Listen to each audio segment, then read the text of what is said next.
Paz do Senhor, vamos lá para o capítulo 38, né, do livro de Gênesis. A gente vai abrir mais um adendo aqui agora para algo importante que vai acontecer, certo? Sobretudo para o futuro, lá na frente, né, da geração de Jesus Cristo, a geração do rei Davi. Na verdade, aqui quando a Torá ela faz essa menção, esse ato que ela abre na história de José, na história de Jacó, nós tivemos o hiato aí da história de Jacó apresentando José e apresentando a venda dele para o Egito. E agora nós temos um outro hiato, que é um hiato na história de Judá. De Judá vai acontecer agora um fato interessante que a gente vai estudar aqui agora. Esse fato é que esse fato ele tem importância na questão messiânica, né? Então, como isso vai gerar lá na frente, por exemplo, o leão da tribo de Judá. A gente vê que até então o Judá aqui não tinha nada demais, era apenas o quarto filho. Depois a gente vai explicar isso de uma forma que algumas pessoas trazem nas questões numéricas da Bíblia, não associando a numerologia, mas é um estudo que ele pode ter seu significado espiritual, místico, para quem gosta, para quem não gosta, também não pode considerar isso como errado, mas que é perfeitamente compreensível dentro da instrução bíblica, né? Judá como sendo filho do homem, né? O quarto, o número do homem sendo o número 4, Levi como sendo o terceiro filho, número 3, certo? Que se refere a Deus, a estrutura divina, né? A trilogia, a trindade divina, Pai, Filho e Espírito Santo, e o homem junto com Deus, 4 com 3, 7, a perfeição. É um estudo que se tem, não é uma doutrina profunda, verdadeira, não vou afirmar, nem desafirmar, mas é algo que é curioso, no mínimo, a gente estudar, interessante, certo? Um dia talvez eu grave um vídeo sobre isso, explicando sobre essas questões aí. Mas hoje eu quero frisar aqui nesse ato que a Bíblia fala da história de Judá, que para mim ela é super importante, porque ela também é a geração de Jesus Cristo, qual de fato nós temos como única e verdadeira, fato significativo e verdadeiro, né? Vamos lá. Então, voltando aqui mais uma vez, Lamed 30, e aqui é o Resh, né? Que é o 8:38. Vamos lá, então, continuando o estudo, diz assim o texto. E aconteceu no mesmo tempo que Judá desceu de entre seus irmãos e entrou na casa de um homem de Adulão, cujo nome era Ira, e viu Judá ali a filha de um homem cananeu, cujo nome era Sua, tomou-a por mulher e a possuiu. E ela concebeu e deu luz ao filho, e chamou-lhe E tornou a conceber e deu luz a um filho, e chamou-lhe Onã. E continuou ainda, deu à luz a um filho e chamou-se Selá, e Judá estava em Quezibe quando ela deu à luz. São 5 versículos aí para a gente fazer uma análise desses versículos, porque ele tem assim importante, uma importância espiritual envolvida neles, né? Então, nessa época, a palavra fala que foi uma época ela foi introduzida, assim, como eu disse, foi uma interseção na história de José. José já estava lá no Egito, logo após José ter sido para o Egito, enquanto José estava no Egito, né? Digamos que a gente vai começar a narrar, a partir do capítulo 39, os fatos de José no Egito. Então, enquanto no Egito acontecia isso, aqui com Judá acontecia essa outra coisa. Por isso fala-se nessa época, na época em que José estava no Egito. Lembre-se que nós terminamos o capítulo 37 com os midianitas tendo vendido José para a casa de Potifar. Então, dentro do contexto temporal, da linha do tempo, isso estava acontecendo concomitantemente. E assim, e mostra que Judá, ele não estava muito preocupado com o que aconteceu. Lembre-se que Judá foi o idealizador da venda de José. Foi dele a ideia de vender. E a Bíblia fala que ele decaiu, ou seja, ele estava realmente... Aquela palavra no português está escrito desceu de entre seus irmãos e entrou na casa de um homem de Adulão. No texto, a palavra que está traduzida lá no hebraico, a palavra que se refere a desceu, na verdade, é decaiu. Então, essa palavra decaiu é como se fosse uma queda espiritual da parte de Judá. Então, decaiu. Então, ele estava realmente no nível espiritual inferior a seus irmãos em relação ao resto da família. E ele foi até um homem de Adulão, cujo nome do Adulão era Hira. É Hirá em português, ou em hebraico. No nosso é traduzido por Ira, né? Com o H. E a palavra que está ali, na verdade, é o resh. Esse resh tem o som de re, mas no português ele é traduzido por H. Toda vez que você vê isso, tá? Hira. Decaiu e ele foi até esse homem de Adulão. Adulão. E lá ele casou-se com a filha de um homem de Canaã, um cananita, um comerciante cananita, ou seja, Judá é aí que começa todo o processo de decadência, de Judá, e que com Deus ele vai restaurando. Apesar da manutenção de Jacó, de valores, de princípios, seus filhos decaíram. Isso é uma prova de que nem sempre os filhos eles seguem os caminhos dos pais, mesmo a gente ensinando. Mas ele foi, se casou e a mulher engravidou. Ele teve o primeiro filho, chamou de Mas ela ficou grávida de novo e ele chamou o segundo filho de Onã. Depois deu um terceiro filho que ele chamou de Selá. E ele estava numa cidade chamada Quezibe, quando ela deu à luz. E aí a gente conclui o versículo. Então, a passagem importante nesse texto é essa aí. Essa decadência espiritual de Judá. Mas que essa decadência é aquilo que a gente sempre leu, Romanos 8:28, havia um propósito, como sempre em todas as coisas. Vou continuar a leitura do texto para a gente entender melhor. Isso aí. Aí Judá, pois, tomou uma mulher para seu primogênito. E o nome dela era Tamar. Porém, o seu primogênito de Judá, era mau aos olhos do Senhor. Por isso o Senhor o matou. Então disse Judá a Onã: toma a mulher do teu irmão e casa-te com ela, e ela suscita a descendência de teu irmão. Onã, porém, soube que essa descendência não havia de ser para ele. E aconteceu que, quando possuía a mulher de seu irmão, derramava o sêmen na terra, para não dar descendência a seu irmão. O que fazia era mau aos olhos do Senhor, pelo que também o matou. Olha só, quanta coisa aí diferente, né? Assim, diferente. Então, a primeira parte do texto, né, é entender o que foi que ele fez de mal e entender por que era mal aos olhos do Senhor. Então, tanto no caso de como no caso de Onã, havia maldade em todos os dois.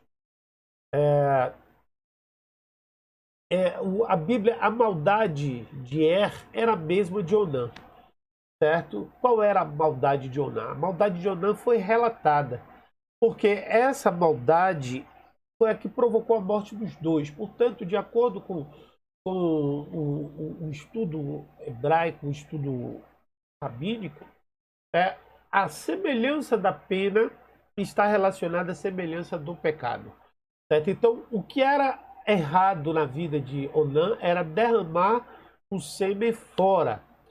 E o fato da palavra de Deus utilizar o trecho, você vê que ela utiliza o trecho de que Deus também o matou. Essa palavra de também, esse também aí que aparece, dá o significado da semelhança dos pecados. Então, o erro de foi o mesmo erro de Onã. Qual foi o erro de Onã? Quando Onã soube que o seu pai tinha falado para ele, que era uma tradição judaica, essa tradição judaica, inclusive lá na frente, Jesus vai ser questionado sobre isso. Os saduceus, que não acreditam na ressurreição, questionaram Jesus sobre a ressurreição dos mortos. E utilizando essa passagem, não essa passagem, mas essa lei de que se a viúva de um filho, se um filho tivesse ficasse viúvo, a sua esposa passaria para o seu irmão mais novo para que ele suscitasse a descendência. E aí Jesus é questionado pelos saduceus, aí Jesus disse: erreis por não conhecer as Escrituras e nem o poder de Deus. Porque no céu nem se casa e nem se dá em casamento. Então aqui está a tradução, mais ou menos a ligação entre os dois aspectos. Se vocês ficarem em dúvida, vocês podem perguntar, que eu respondo com mais detalhes aí dentro da pergunta. Acho que eu expliquei direitinho, né? Mas às vezes a pessoa não entende. Mas então vamos lá. O pecado de Er foi o mesmo pecado de Onã, que era justamente o de botar o sêmen fora. Ou seja, quando eles tinham relações sexuais, ele não ejaculava dentro da mulher, mas ele botava para fora, ejaculava fora. E isso foi visto como muito mal aos olhos do Senhor, né? Então Deus ele não aprovou essa atitude de Onã e de Er, e por isso tirou a vida dos dois. Então ele desperdiçava no solo ao invés de colocar aonde deveria colocar.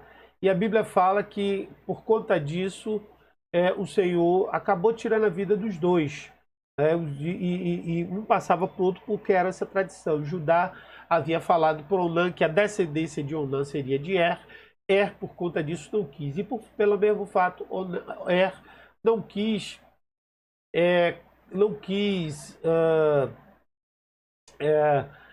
casar com a esposa que seu pai te arrumou, né? A Bíblia fala no versículo 6 que Judá tomou esposa para Er. Ele escolheu a mulher de Er, né, que tinha sido Tamar. Vamos continuar agora aqui a leitura do texto, versículo seguinte, certo? Diz assim, versículo seguinte, assim: então disse Judá a Tamar, sua nora: fica-te viúva na casa do teu pai, até que Selá meu filho seja grande. Porquanto disse: para que porventura não morra também este como seus irmãos. Assim se foi Tamar e ficou na casa de seu pai. Passando-se muitos dias, morreu a filha de sua mulher de Judá.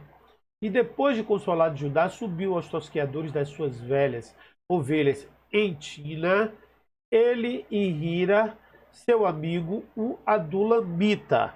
Né? Então aqui você está percebendo, acho que eu não botei o texto, né? Não abriu aqui o texto. Por que não abriu? Perdão. Deixa eu abrir aqui. Deixa eu abrir aqui. Espera aí. Pronto, agora sim. Agora abri o texto. Pronto. Muito bem. Então aqui está o texto. Você vê que eu acompanho a leitura com o hebraico. Então aqui veio então veio ali, né? Vamos ler de novo. Então disse Judá: Tamar sua nora, fica-te viúva na casa do teu pai, até que Selá meu filho seja grande, porquanto isso. Para que ventura não morra também a este como seus irmãos. Assim se foi Tamar e ficou na casa do teu pai, passados-se muitos dias, morreu a filha de sua mulher de Judá. E depois de consolado Judá, subiu aos tosqueadores suas ovelhas em Tina, ele irá e seu amigo o Adulamita. Vamos lá, que é importante a gente ter alguns detalhes aqui muito legais. Vamos lá, vamos ver isso aqui. Primeiro, Judá, né, mandou que Tamar fosse para a casa de seu pai até que Selá crescesse. Pois disso, talvez ele morra assim como os irmãos, e Tamar foi viver na casa do pai.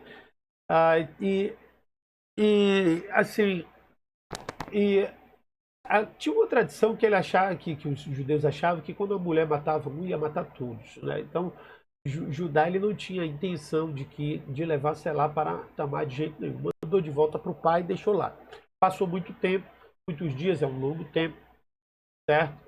A filha de Shua, mulher de Judá, morreu, e ele foi consolado, e ele se consolou. Depois ele foi para os tosqueadores para supervisionar o seu rebanho, lá em Tiná, juntamente com seu amigo Ira. Subiu a Tiná para supervisionar os tosqueadores. E aí, olha só, aconteceu, passaram-se muito tempo, talvez alguns anos, e Tamar estava esperando ainda ele se posicionar, Selá crescer. Mas Selá, Judá não tinha a intenção de dar Selá de jeito nenhum, porque tinha essa tradição que ele tinha morrido de medo, né? E aí deram aviso a Tamar, dizendo: eis que teu sogro sobe a Tina para tosquear tuas ovelhas. Então ela tirou sobre si os vestidos de sua viuvez e cobriu-se com véu, envolveu-se e assentou-se à estrada das duas fontes, então a caminho de Tiná. Porque se via que Selá já era grande, e ela não lhe fora dada por mulher. Aí você observa que essa questão, ela estava aguardando isso, e Selá não havia sido dada a ela por mulher, né? E ela, quando soube, então foi para Tiná, certo? Que ela estava em outra cidade, né? Em Ronchechon, que era a cidade onde ela morava, né? E ela foi para Tiná, e Tiná situa-se no declive, né, de uma montanha, e sobe-se por um lado e desce por outro. E ela estava do outro lado de cima, na casa do pai dela, né? E aí ela tirou os trajes de viuvez e cobriu com véu, ficando dissimulada. Ela sentou na encruzilhada e, na verdade, ela estava nua, né? Gente, é isso. Ela estava nua. Cobriu o rosto para que o Dá não reconhecer, dissimulada significa isso. E ela sabia já que Selá já tinha crescido, né? E na verdade, a Bíblia fala que da forma como ela estava vestida, né, nua, então olha só o que que acontece. Vamos ver aqui o que que acontece. Olha só o que que acontece. E vendo ajudar, teve-a por uma prostituta, porque ela tinha coberto seu rosto e dirigiu-a ela no caminho. Disse: Vem, peço-te, deixa-me possuir-te, porquanto não sabia que era sua nora. E ela disse: Que darás para que possuas a mim? E ele disse: Eu te enviarei um cabrito do rebanho. E ela disse: Dá-me-ás o penhor dá-me-ás penhor até que eu o envie. Então ele disse: Que penhor é que te darei? E ele disse: Teu selo e o teu cordão e o teu cajado que tua mão. O que ele lhe deu, possuiu-a, e assim concebeu ele, e ela se levantou e foi, tirou sobre si o véu e vestiu os vestidos da sua viuvez. Ou seja, aí nós temos aí essa a leitura, e a gente percebe a astúcia de Tamar, né? E Judá achou que ela era uma prostituta, ela estava com o rosto coberto, e estava nua somente com um véu por cima da sua roupa, tinha tirado as suas vestes de viuvez, né? E assim, ela era uma mulher decente, né? Ela sabia, ela era decente, ela estava somente chateada. E aí o que que acontece? É, e aí ele procura ela, e aí chama ela, né, para poder ter uma noite de amor, tal, aquele momento. E ela pergunta a Giro como uma meretriz mesmo: O que é que você vai me dar? Qual é o meu pagamento para te fazer isso? Ele disse: Vou te dar um cabrito. E ela disse: O que é que você vai me deixar de garantia, de penhor? Isso já era, na verdade, uma astúcia dela. A gente vai ver ali na frente, mais à frente. Aí ela pede alguns objetos pessoais dele. Mas no momento em que que eles têm a relação, ela já engravida, logo de cara. Terminou, ela foi embora, e aí tirou novamente o traje de prostituta e colocou traje de viúva de novo. Certo? Judá enviou o cabrito do seu amigo Adulão com a finalidade de retornar a mulher. Vamos ler isso, que aí acontece alguns fatos interessantes. Vamos ler. Aí o versículo 20 diz: E Judá enviou o cabrito com sua mão do seu amigo Adulamita para tomar o penhor da mão da mulher. Porém não a achou, e perguntou aos homens daquele lugar, dizendo: Onde está a prostituta que estava no caminho junto a duas fontes? Disseram: Aqui não esteve prostituta alguma. E tornou-se Judá e disse: Não a achei. E também disseram os homens daquele lugar: Aqui não esteve prostituta. Então disse Judá: Deixei-a ficar com o penhor, deixe-a ficar com o penhor, para que porventura não caiamos em desprezo. E eis que tenho enviado este cabrito, mas tu não a achaste. Então o que que acontece? Ela se mandou, né? E ficou com o penhor nas mãos. Era uma espécie de uma prova que ela tinha, certo? E Judá não tinha entendido. Por que que ninguém a viu como meretriz? Porque ela era conhecida como uma mulher decente, uma mulher recatada. Não era uma mulher disposta não era uma prostituta. Então quem viu Tamar ali sabia que não se tratava de uma prostituta, né? Então Judá decidiu deixar lá. Então que ela guarde, que não desejando ser envergonhado, tentei enviar o cabrito, mas ela não pôde encontrar. Então que aquilo lá que para ele não tinha, era pessoal, mas não tinha tanto valor. Ele não queria mais procurá-la para quê? Para que não para ele não se tornar conhecido como uma mulher, como um homem que procura prostitutas e que não cumpriu a sua palavra, né? Aquela coisa toda. Então a preocupação dele era com a reputação dele, né? Mas aí o tempo foi passando e a barriga foi crescendo, foi inchando, né? Vamos dizer assim. E aí o que é que acontece? Aí passaram-se, aconteceu que quase 3 meses depois, deram aviso a Judá dizendo: Tamar, tua nora, adulterou, e eis que está grávida do adultério. Então disse Judá: tirai-a fora para que seja queimada. E tirando-a fora, ele mandou dizer a seu sogro: do homem de quem são estas coisas, eu concebi. E ela disse mais: conhece, peço-te, de quem é este selo, e este cordão, e este casado?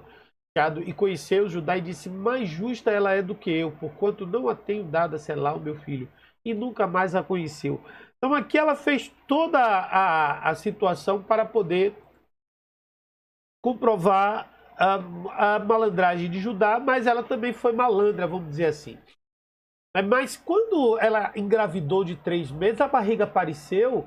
Então lá da terra onde ela estava, falaram que a nora Tamar se prostituiu, ou seja, teve relações fora do casamento, né?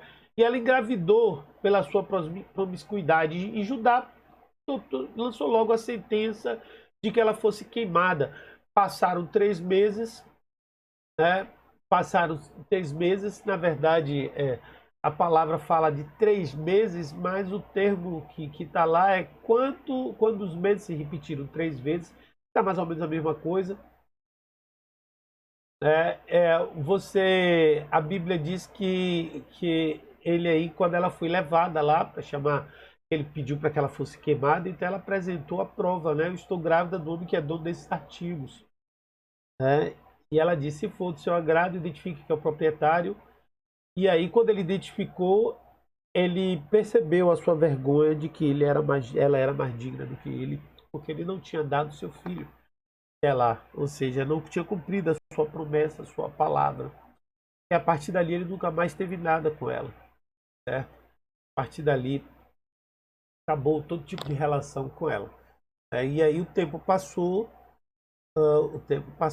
e o que é que acontece? Os filhos dela nascem, né? São filhos que nascem. A Bíblia fala assim: e aconteceu ao tempo de dar à luz que havia gêmeos em seu ventre. E sucedeu que, dando a ela a luz, pôs um fora à mão, e a parteira tomou e atou a sua mão ao fio encarnado, dizendo: saiu o primeiro. Mas aconteceu que, tornando ele a recolheu, eis que saiu o seu irmão. E ela disse: como tu tens rompido, sobre ti é a ruptura. Chamaram-lhe Pérez. E depois saiu o seu irmão, cuja mão estava o fio encarnado, e chamaram-lhe Zerá. Mais uma vez, nomes com significado. Os judeus têm, todos os nomes dos judeus têm um significado. E esses significados são importantes para o seu contexto de vida. Então, foram gêmeos, e quando ela completou 9 meses, os seus dias de dar à luz, os 9 meses de gravidez, então nasceram gêmeos. Ao dar à luz, um deles esticou a mão. A parteira agarrou e amarrou um fio escarlate em sua mão, dizendo: este saiu primeiro. Então, o que esticou a mão, o que é que acontece? Na hora que estava fazendo o parto, um deles estica a mão e coloca por parte da fora, da região pélvica da mulher, e ali a parteira enrola um fio escarlate. Para quê? Para identificar quem foi o primeiro, o primogênito, porque a primogenitura era algo importante para os judeus. E depois que ele colocou a sua mão de volta, seu irmão saiu, ela disse: uma rompida você rompeu sobre ti. Chamou o nome de Pérez. Então, o nome Pérez significa rompido. Então, esse nome foi dado a Pérez por conta da sua ação, depois dele ter colocado a mão de fora. E depois ele sai. E aí depois saiu o seu irmão, que estava com fios. Olha, veja só. Apesar de ter sido colocado... Opa, deixa eu botar o microfone aqui de volta no lugar. Deve ter feito uma zoadinha o microfone aqui que caiu. Seu irmão saiu, estava com o fio escarlate na mão e chamou de Zerá. Então o primeiro rompeu, colocou a mão de volta. Veja só, o primeiro Zerá bota a mão para fora e recebe o fio escarlate. Aí Pérez aí pula na frente. Igual se Jacó tivesse tido essa oportunidade, ele faria. Aí chama de Pérez. Aí depois veio seu irmão, que estava com o fio escarlate na mão, e daí chamou Zerá, que tinha sido o primeiro É. Então era um, era essa o nome dele, né? Então tem a ver com a sua saída, o seu nascimento, a forma como eles nasceram. Então está aqui, né, esse estudo, ela conclui aqui esse estudo. Nasce os filhos Pérez e Zerá. No futuro nós vamos ver que um deles é o gerador de Jesus Cristo, o gerador de Davi, que é o gerador de Jesus Cristo. Ascendentes. Mateus, eu já falo sobre isso. Se você quiser ler mais sobre isso, lá no estudo de Mateus, que já está disponível, você pode ler. Tá certo? Deixa eu só concluir aqui. Tá certo? Então a gente conclui aqui esse estudo, capítulo 38. Né? Qualquer coisa, nós estamos aqui para ajudá-lo a compreender. Deus abençoe no nome de